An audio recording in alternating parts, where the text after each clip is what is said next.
My disclaimer: do not attempt any furnace repair if you don't have some basic knowledge of how this gas furnace works.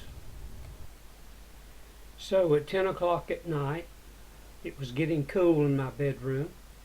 I walked over to the floor duct and air was blowing, but it wasn't blowing warm. After a couple of minutes, it cut off. So I went downstairs in the basement, removed the furnace cover by lifting the furnace cover straight up at the two indentations, one shown here.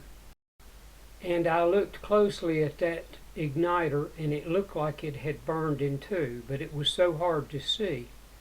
So I used my ohm meter to run a resistance check on it. No resistance. If you don't have an ohm meter, you might be able to test that igniter with a 12-volt test light and a voltage source like a 9-volt battery. This igniter is also referred to as a glow bar. The glow bar ignites the gas being blown from A into the heat exchanger B.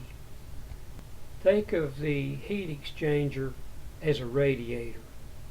You have hot gas inside the heat exchanger, and the air that goes into your home, blown into your home, on the other side. So this heat exchanger needs to be inspected every now and then to make sure it has no holes in it, which would let carbon monoxide into your home. You can see the bracket that holds the glow bar to the furnace. And this is the igniter and the two leads and the quick disconnect connector. If you look closely, you can see by the red arrow where the igniter has burned in two. I could see that even with my poor vision. I could see that from outside the furnace. To be sure though, before I remove the igniter, I remove the quick disconnect wire connector and check the igniter with an ohm meter. No resistance. Yes, it has failed. And this is the part number for my particular furnace. Carefully compare the wire length, the igniter ceramic block, and the connector to be sure that you have ordered the correct igniter. And of course go by your furnace model number, serial number, the heat exchanger and the bracket. The igniter is held in place on a bracket with a 1/4-inch sheet metal screw, and the best tool to use is a 1/4-inch nut driver. And this photo also shows the gas regulator valve on the left and the gas control valve, on and off valve, on the right. When you turn your furnace on, there's a fan that comes on first to blow away any possible gas that may be inside the furnace. And then after a few seconds, the glow bar glows red, the furnace gas turns on, and if the heat sensor does not detect a flame, it will shut down. And that was the case with my furnace. This igniter is correct for my furnace, and I found it on Amazon. I found the igniter for as little as $12, but shipping tax amounted to the same as Amazon. And here is another view of that igniter in the heat exchanger.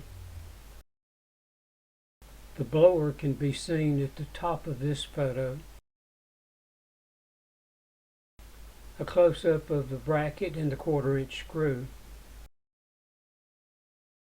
And again, the blower can be seen through the cover at the top of this photo. The newer gas furnaces are computer controlled, and I had a power surge a few years ago that knocked out my computer. Luckily, Granger had one, and I replaced it myself, but of course Duke Power wouldn't pay for the damage. And the instructions that come with the igniter.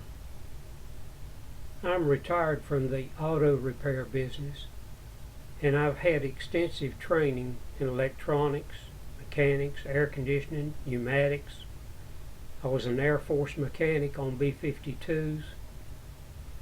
Knowledge in hydraulics. At 78, I still enjoy learning, and I thank God for all the skills He has given me, because I have saved hundreds of thousands of dollars in my lifetime from doing my own repairs: plumbing, construction, electrical, auto, air conditioning, home air conditioning. If you don't know how to do something, you can always learn. There are a lot of videos online. I hope this video has helped you fix your furnace. I enjoy helping people.